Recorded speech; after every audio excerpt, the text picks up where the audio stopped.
Good morning, everybody, and happy Friday. It is Burton Newcomb, the Realtor, here today, and something we're going to talk about today is going to be financing. If you're buying a home, you need to think about the different forms of financing. There are several different types of financing. We're going to talk about the financing in this video specifically for residential owner-occupant home buyers. Okay, so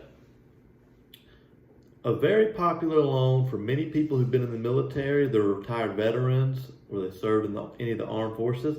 First off, thank you for your service. I really appreciate you keeping us all free. And also, you have the option to get a VA loan. The good thing about a VA loan, 100% financing.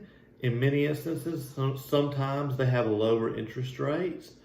And but the number one draw is the veterans, they get to use 100% loan.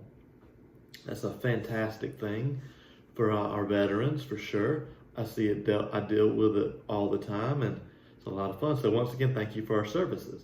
The next form of loan that's very popular for 100% financing is going to be a USDA loan. The USDA loan is very popular, especially among young people buying their first homes. In many instances, they're starting out and they just need to get 100% financing, and that's fantastic. Congratulations on buying a house. So you can get the USDA loan. They're great loans. I've dealt with them several times. The one large pitfall to the USDA loan for many people, especially if you live in a more populated urban area, is the USDA loans are only for more rural areas. So if you live in a heavily populated area, or you want to buy a home in a heavily populated area, it may not meet those guidelines. So give me a call at 229-886-1179, and I can check the link I can put the address in a map that I have a link to. I can even send you the link if you'd like, to see if it fits in the USDA guidelines. But that's another 100% financing, very popular loan. Sometimes one thing to think about is you are getting 100% financing. Maybe think about the long-term effects of the interest building up on it. I recommend putting some money down if you have some to put down. But if you can't, 100% financing is also just as well. Another very popular loan, one of the more popular loans I deal with very regularly, is an FHA loan. There's several different forms of FHA loans, but we're not going to go into those right now. We're just going to talk about the down payment on an FHA loan is typically 3.5%. Also take into effect, you're going to have some closing costs built in there. Ask your lender how much the closing costs are going to be.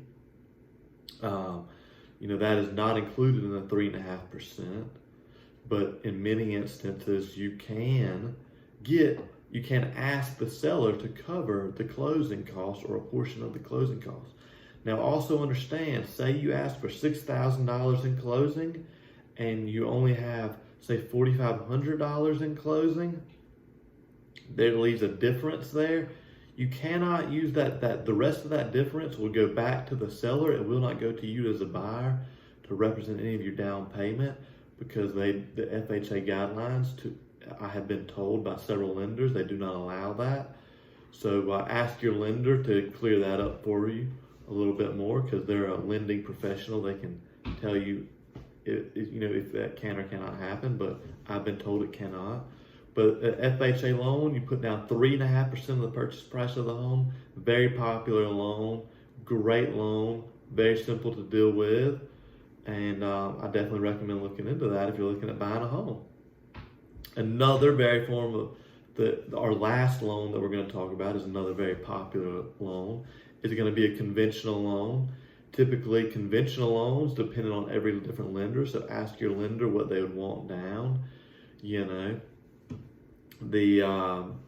Typically though, you're going to put 3 to 5% of the purchase price down, and that's another very popular loan. And so ask your lender, what loan is going to work best for you, and what would be the best amount for you to put down on it, and also take into effect all your closing costs getting added on to your down payment if they're not worked out as part of the seller paying for them, or all of them, or a portion of them in the seller's closing costs. So those are a few of the loans. Let me know which one works best for you. Call your lenders for sure. Ask your lenders any questions about any loans you'd like to know about for sure. I'm not a lending professional, so I cannot guide you too much there. So definitely 100% call a lender that you trust. Always recommend calling multiple lenders and asking any questions you need for any lending. Once again, I'm not a financial advisor, so give your lenders a call. Let's get you pre-approved. Let's start buying you a house. Have a great Saturday.